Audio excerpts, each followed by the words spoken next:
The letter arrived on a Tuesday afternoon, tucked between a grocery store flyer and an overdue electric bill. Helen almost threw it away without looking. She was tired, her feet ached from standing all day, and the last thing she wanted was more paperwork. But something about the envelope caught her eye. It was thick, cream-colored, and had the name of a law firm printed in the corner. Law firms didn't send letters to people like her, not unless something was wrong. She tore it open, standing right there in the hallway of her small apartment. Her 2 kids were at school, and the place was quiet, except for the hum of the old refrigerator in the kitchen. As her eyes moved across the words, she had to read them twice to make sure she understood. Her great-aunt Doris had passed away, and she had left Helen her house. Helen sat down on the arm of the couch and stared at the letter. Great-aunt Doris. She barely remembered the woman. They had met only twice in Helen's entire life.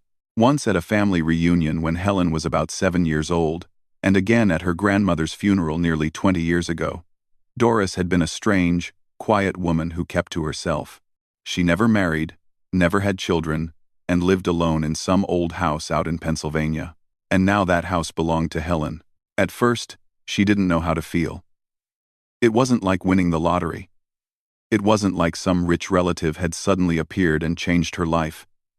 This was just a house, an old house, hundreds of miles away, that probably needed more work than Helen could ever afford. She was 43 years old, a single mother.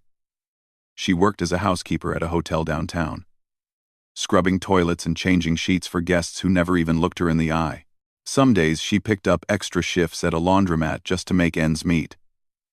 Her bank account rarely had more than a few $100s in it, and even that disappeared fast when the bills came due. The idea of owning property sounded nice on paper, but Helen knew better. Property meant taxes. Property meant repairs. Property meant responsibility, and she already had more responsibility than she could handle. She called the lawyer the next morning. He was polite but firm.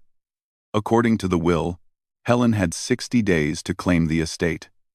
If she didn't, the house and everything in it would go to the state.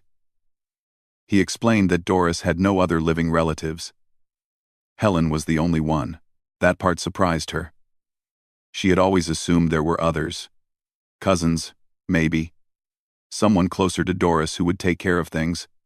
But no, it was just her.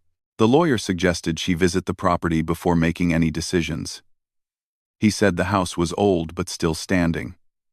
There might be some value in it, even if she decided to sell. Helen thanked him and hung up the phone, her mind spinning with questions she didn't have answers to. For the next 2 weeks, she tried to ignore the whole thing. She went to work, came home, cooked dinner for her kids, and collapsed into bed. But the letter sat on her kitchen counter like a ghost, reminding her every day that time was running out. Her daughter noticed it one evening. She was 15, smart and curious, always asking questions about everything. "What's that letter about, Mom?" she asked, picking it up and scanning the first few lines. Helen sighed. "Your great-great-aunt left me a house." Her daughter's eyes went wide. "A house? Like a real house? Are we moving?" "No, sweetheart. It's far away, and it's old, probably falling apart. I don't even know if it's worth anything, but it's still a house," her daughter said. "That's kind of amazing, right?" Helen didn't answer. She didn't know what to say. Part of her wanted to believe it was amazing, but another part of her, the part that had been let down too many times, kept whispering that this was just another burden, another problem she would have to solve on her own. A few days later, she made her decision. She would drive out to Pennsylvania, see the house for herself, and figure out what to do. Maybe she could sell it quickly and use the money to pay off some debt. Maybe it would turn out to be worthless, and she would walk away with nothing. Either way, she needed to know. She arranged for her sister to watch the kids for the weekend. She packed a small bag, filled up her car with gas, and started the 12-hour drive east. The journey was long and lonely. She passed through small towns and stretches of empty highway, watching the landscape change from flat plains to rolling hills. By the time she arrived, it was late afternoon. The house sat at the end of a dirt road, surrounded by overgrown trees and wild bushes. It was a Victorian-style home, the kind you see in old movies. 2 stories tall, with a wraparound porch and windows that stared out like tired eyes. The paint was peeling. The gutters were sagging. The whole place looked like it hadn't been touched in decades. Helen parked her car and sat there for a long moment, just looking. This was it. This was what her great-aunt had left her. A house frozen in time, forgotten by the world. She got out and walked up the creaky porch steps. The front door was unlocked, just as the lawyer had said it would be. She pushed it open and stepped inside. The smell hit her first. Dust and old paper and something faintly sweet, like dried flowers. The furniture was covered in white sheets, and stacks of newspapers lined the walls. Everywhere she looked, there was clutter. Boxes, books, picture frames, old lamps. It was like stepping into a museum where no one had been the curator for 30 years. Helen walked through the room slowly, taking it all in. The kitchen had an ancient stove and a refrigerator that probably hadn't worked since the 80s. The living room had a fireplace filled with ashes and a grandfather clock that had stopped at 3:47. Upstairs, there were 3 bedrooms, each one packed with more stuff than the last. She stood in the middle of the master bedroom and looked around. Dust floated in the light coming through the dirty windows. Cobwebs hung in the corners. The bed was still made, as if Doris had just stepped out for a moment and never come back. Helen felt a heaviness settle over her. This wasn't an inheritance. This was a lifetime of loneliness, boxed up and left behind. Her great-aunt had lived here alone for decades, surrounded by her things, with no one to share them with. And now, it all belonged to Helen. She didn't know whether to feel grateful or sad, maybe both. That night, she slept in her car. She couldn't bring herself to stay in the house. Not yet. It felt too strange, too heavy with memories that weren't hers. She curled up in the back seat with a blanket and stared at the dark outline of the house through the window. Tomorrow, she told herself. Tomorrow she would start cleaning. She would go through everything, throw out what needed to be thrown out, and figure out what this place was really worth. Maybe she could find a buyer. Maybe she could walk away from this chapter of her life and never look back. But as she drifted off to sleep, something nagged at the back of her mind. A feeling she couldn't quite explain. Like the house was waiting for her. Like it had secrets it wanted to share. She didn't know it yet, but her life was about to change in ways she never could have imagined. Helen woke up the next morning with a stiff neck and a sore back. Sleeping in a car at 43 was nothing like sleeping in a car at 20. She stretched, rubbed her eyes, and looked out the window at the old house standing in the pale morning light. It looked different now, less scary, maybe, just tired, like it had been waiting a long time for someone to come and take care of it. She grabbed her bag and walked up to the porch. This time, she didn't hesitate at the door. She pushed it open and stepped inside, ready to work. The plan was simple. She would spend the weekend going through as much as she could. Anything valuable, she would set aside. Anything broken or useless, she would throw out. By Sunday night, she hoped to have a better idea of what she was dealing with. She started in the living room. The white sheets covering the furniture came off first, sending clouds of dust into the air. Underneath, she found a velvet couch with wooden legs, a pair of armchairs, and a coffee table covered in old magazines. The furniture was outdated but solid, maybe worth something to the right buyer. The stacks of newspapers were another story. There were hundreds of them, maybe thousands, piled along the walls and stuffed into corners. Helen flipped through a few and saw dates going back to the 1972nd. Her great-aunt had saved nearly 50 years of news. And for what? Helen couldn't imagine. She filled trash bag after trash bag, carrying them out to the porch until her arms ached. By noon, she had cleared most of the living room and moved on to the kitchen. The kitchen was worse. The cabinets were full of expired food, some of it so old the labels had faded completely. The drawers were stuffed with rubber bands, twist ties, and plastic bags that Doris had apparently been saving for decades. Helen threw it all away, scrubbing the shelves and counters until they were clean for the first time in years. As she worked, she found herself thinking about her great-aunt. What kind of life had she lived here? All alone? Had she been happy? Had she been lonely? The house gave no answers, only silence and dust. By late afternoon, Helen was exhausted. But she didn't want to stop. Something kept pushing her forward. Like she was looking for something without knowing what it was. She climbed the stairs to the second floor and stood in the hallway, looking at the 3-bedroom doors. She had peeked inside them yesterday, but she hadn't really explored. Now, she chose the one at the end of the hall, the master bedroom where Doris had slept. The room was cluttered like everywhere else, but it felt more personal. There were framed photographs on the dresser, showing people Helen didn't recognize. A jewelry box sat open on the nightstand, filled with costume necklaces and clip-on earrings. The closet was packed with dresses and coats that smelled like mothballs and old perfume. Helen worked slowly, sorting through everything with care. She didn't want to throw away anything that might matter. But most of it was just stuff. The kind of things people collect over a lifetime without ever really needing. She was almost done with the closet when she noticed something on the wall. The wallpaper, which was faded and peeling in several places, had a section near the baseboard that looked different. The edges were too clean, too straight, like someone had cut it on purpose. Helen knelt down and looked closer. The wallpaper had been sliced in a neat rectangle, about the size of a book. It had been pressed back into place, but time had loosened the edges.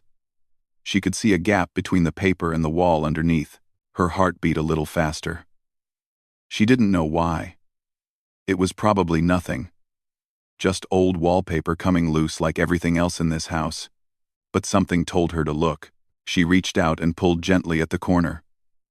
The wallpaper came away easily, revealing a small, hollow space in the plaster. And there, taped flat against the wall, was an envelope. Helen's hands were shaking as she peeled it free. The envelope was yellowed with age. The tape dry and cracked. It had been there for a long time, maybe decades. She sat back on her heels and held it in her hands, just staring at it. Part of her wanted to open it right away. Another part was afraid of what she might find. Love letters? Legal documents? Something that would change everything? She took a deep breath and opened the envelope. Inside was a single piece of paper, folded twice. The handwriting was shaky but clear, written in blue ink that had faded to gray. Helen read the words slowly, her lips moving without sound. To whoever finds this. I am writing this in 1987, and I do not know who will read it or when. Maybe no one ever will. But if you are reading this, then you have found my secret. And I want you to understand. I never trusted the banks, not after what they did to my father during the hard times. They took his farm, his savings, everything he had worked for. I swore I would never let that happen to me, so I kept my treasures close, hidden where no one would think to look. If you want to find them, go to the garden behind the house. Look for the rose bushes I planted in 1962. They are near the old stone wall, on the east side where the morning sun hits first. On the summer solstice, the first light touches that spot at dawn. That is where I buried it, 3 feet down, in a metal box. This is my gift to whoever comes after me. Do not let them take what is rightfully yours. With hope for your future, Doris. Helen read the note 3 times. Then she read it again. Her great-aunt had buried something in the garden. Something she called her treasures. Something she had hidden from the world for almost 40 years. Helen looked toward the window. Outside, the sun was setting, painting the sky in shades of orange and pink. She could see the overgrown garden from here. A wild tangle of weeds and bushes that hadn't been tended in years. Was it real? Had Doris actually buried something out there? Or was this just the ramblings of a lonely old woman with too much time on her hands? Helen didn't know. But she knew one thing for certain. She wasn't leaving this house until she found out. She folded the note carefully and slipped it into her pocket. Her hands were still trembling. But now it wasn't from fear. It was from something else. Something that felt almost like hope. She thought about her life back home. The long shifts at the hotel. The bills piling up on the kitchen counter. The constant worry about whether she could give her kids the life they deserved. She had been struggling for so long, fighting just to stay afloat. And now, in this dusty old house at the end of a dirt road, she had found a note that promised something more. Maybe it was nothing. Maybe the box was empty, or rusted through, or had been dug up years ago by someone else. Maybe Doris had been confused, or the note was some kind of joke, but maybe not. Maybe, for once in her life, something good was about to happen. Helen stood up and walked to the window. She pressed her hand against the cold glass and looked out at the darkening garden.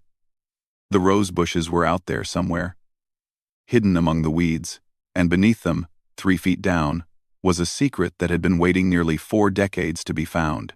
She would have to wait until morning. It was too dark to dig now, and she didn't even have a proper shovel. But that was okay. She had waited 43 years for her life to change. She could wait one more night. She found a clean spot on the bedroom floor, spread out her blanket, and lay down. Sleep didn't come easy. Her mind kept racing, imagining what might be in that box. Gold? Money? Old photographs? She had no idea, but for the first time in longer than she could remember, she fell asleep with a smile on her face. Tomorrow, she would dig. Helen didn't sleep well. She kept waking up every few hours, her mind racing with thoughts about the note and what might be buried in the garden. Each time she closed her eyes, she saw herself digging, finding something incredible, and then waking up to realize it was all just a dream. But the note in her pocket was real. She checked it twice during the night, just to make sure. When the first gray light of dawn started creeping through the windows, she was already awake. She got up, folded her blanket, and splashed some cold water on her face from the bathroom sink. The pipes groaned, and the water came out rusty at first, but she didn't care. She had more important things on her mind. She went downstairs and walked through the kitchen to the back door.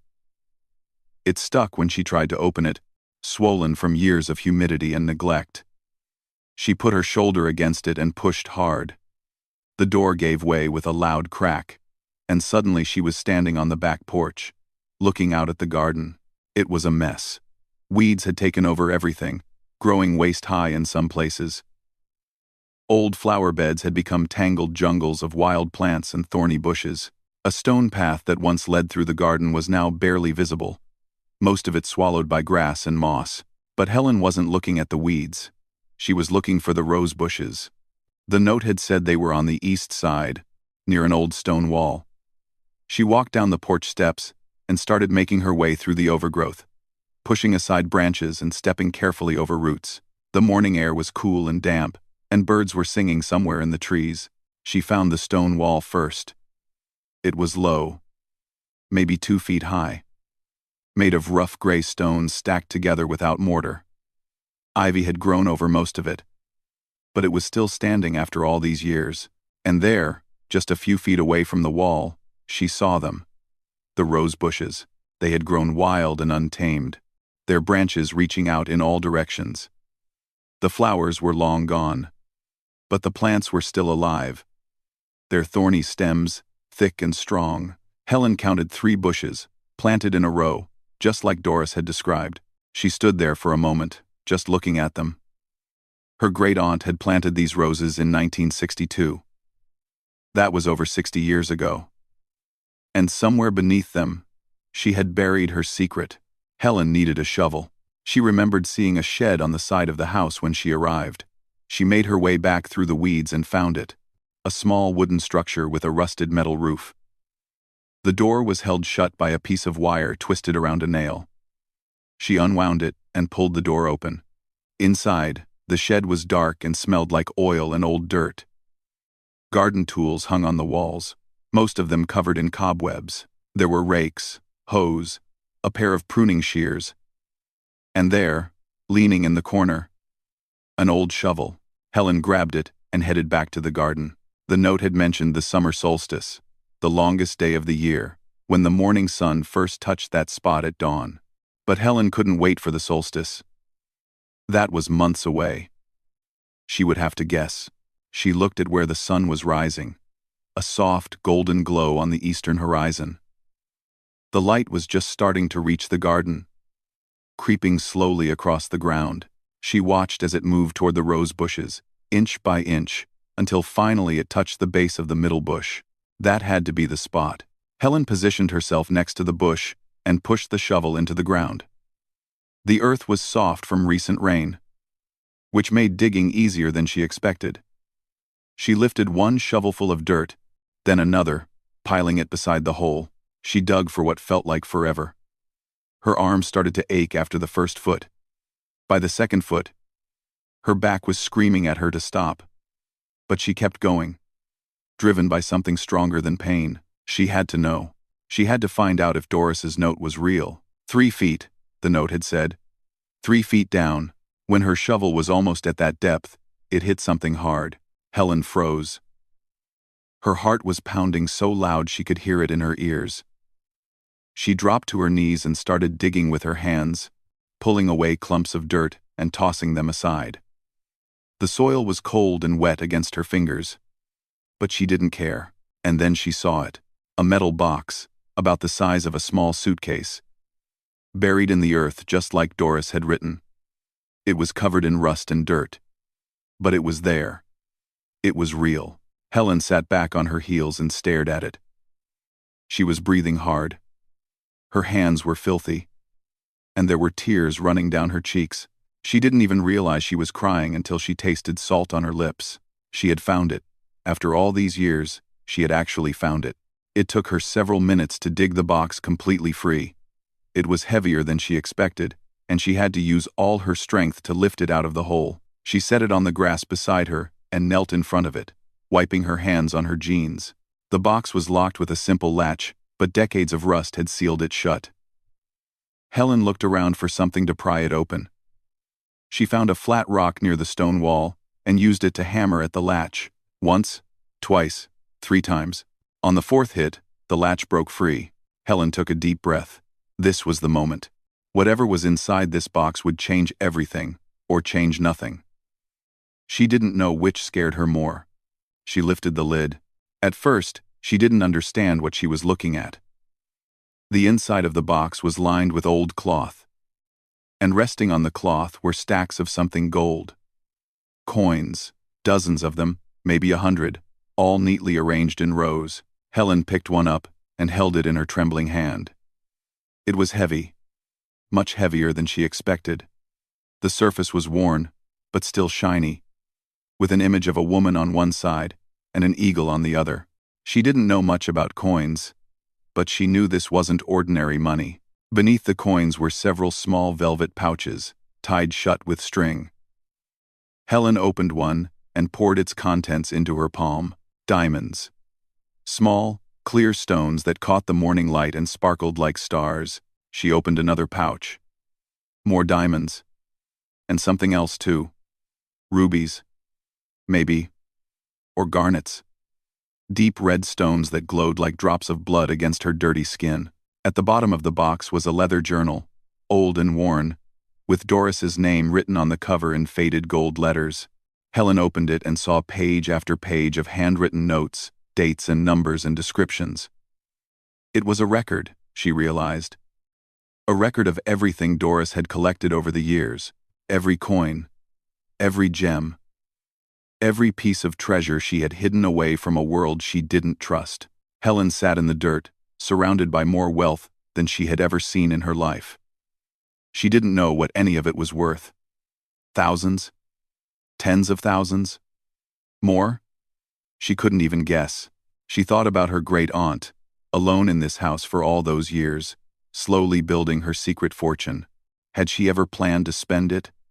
Had she ever told anyone? Or had she always known that one day someone would find her note and dig up her treasure? Helen closed the journal and held it against her chest. The sun was fully up now, warming her face and drying the tears on her cheeks. She looked at the hole she had dug, at the empty box, at the treasure spread out on the grass around her. For the first time in her life, she didn't know what to do next. She was scared. She was overwhelmed. She was alone in a garden at the end of a dirt road, holding a fortune in her hands, and she had no idea how to handle any of it. But underneath all that fear, something else was growing. Something small and fragile, like a seed just starting to sprout. Hope. She gathered everything carefully, placing the coins and pouches back into the box. She closed the lid and picked it up, holding it tight against her body. Then she walked back to the house, went inside, and locked the door behind her. She had found the treasure. Now she had to figure out what to do with it. Helen didn't tell anyone about what she found. Not her sister, not her kids, not a single soul. She drove back home that Sunday night with the metal box hidden in her trunk, wrapped in an old blanket and tucked behind her spare tire where no one would think to look. The whole drive home, she kept checking her mirrors. Every car that pulled up behind her made her nervous. Every time she stopped for gas, she locked her doors and never walked more than a few steps from her vehicle. She felt like everyone could see right through her, like they knew she was carrying something valuable. It was the longest 12 hours of her life. When she finally got home, her sister was waiting with the kids. Helen hugged them both and tried to act normal, but her hands were shaking and her mind was somewhere else entirely. Her sister noticed something was off. "You okay?" she asked. "You look like you've seen a ghost." Helen forced a smile. "Just tired. That old house was a lot of work." Her sister didn't push it. She said goodbye and left, and Helen was finally alone with her secret. That night, after the kids went to bed, Helen pulled the box out of her trunk and carried it inside. She hid it in the back of her closet, behind a stack of winter coats and old blankets. Then she sat on her bed and stared at the closet door for almost an hour, her thoughts spinning in circles. What was she supposed to do now? She had never owned anything valuable in her entire life. She didn't know the first thing about gold coins or diamonds, or how to sell them. What if they were fake?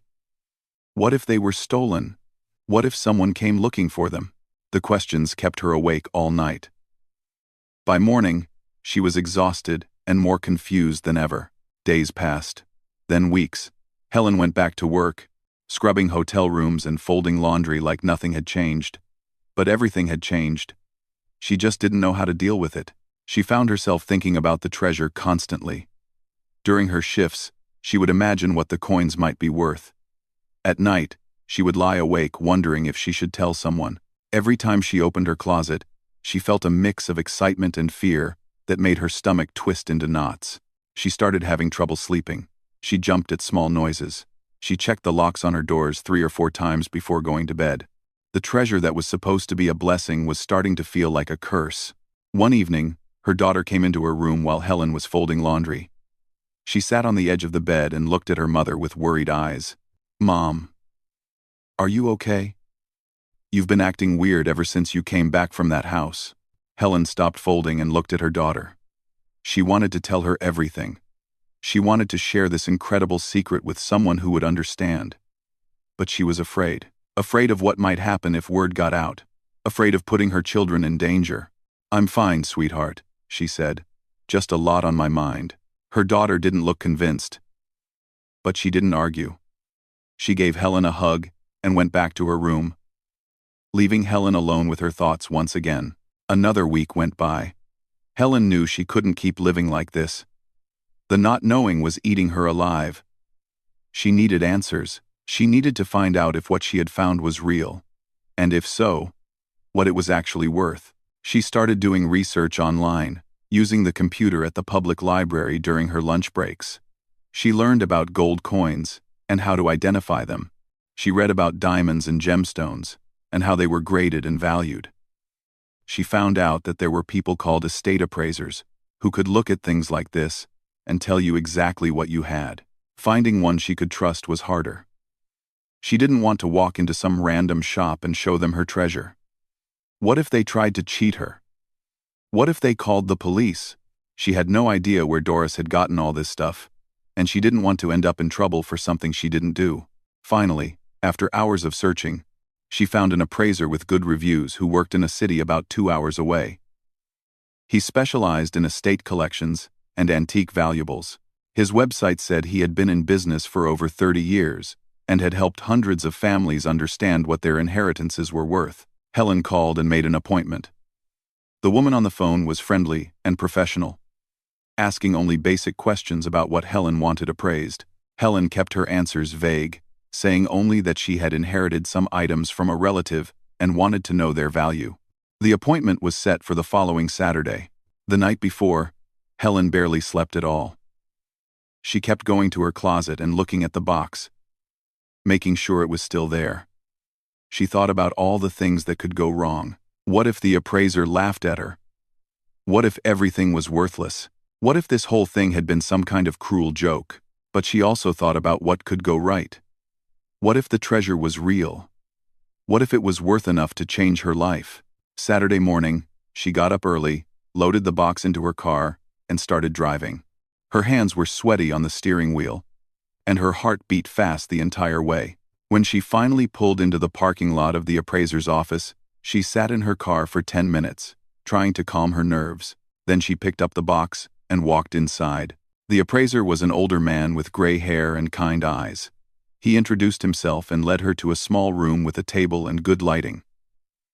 Helen set the box down and stepped back, her hands trembling. "Let's see what you've got," he said with a gentle smile. He opened the lid and went quiet. For a long moment, he just looked at the contents without saying anything.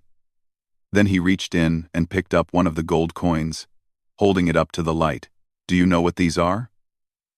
he asked. Helen shook her head. "These are American Gold Eagles. Pre-1933. Very collectible." He set the coin down and picked up another. "This one's a double eagle. $20 face value, but worth much more than that today." He examined coin after coin, making notes on a pad of paper. Then he opened the velvet pouches and looked at the gems inside. His eyebrows went up, but he didn't say anything. He just kept writing. Helen stood there watching, afraid to breathe. Finally, after what felt like an eternity, he set down his pen and looked at her. "Ma'am, do you have any idea what you have here?" Helen shook her head again. Her voice wouldn't work. The appraiser leaned back in his chair. "Based on my initial assessment, the gold coins alone are worth somewhere in the range of $380,000, maybe more, depending on condition and rarity." Helen felt the room spin.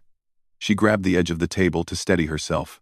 "The gemstones," he continued, "are going to require a more detailed evaluation. But I can tell you that several of these diamonds are high quality. Combined with the other stones, you're looking at another $100,000 to $150,000, conservatively." Helen couldn't speak. She couldn't even think. The numbers didn't make sense.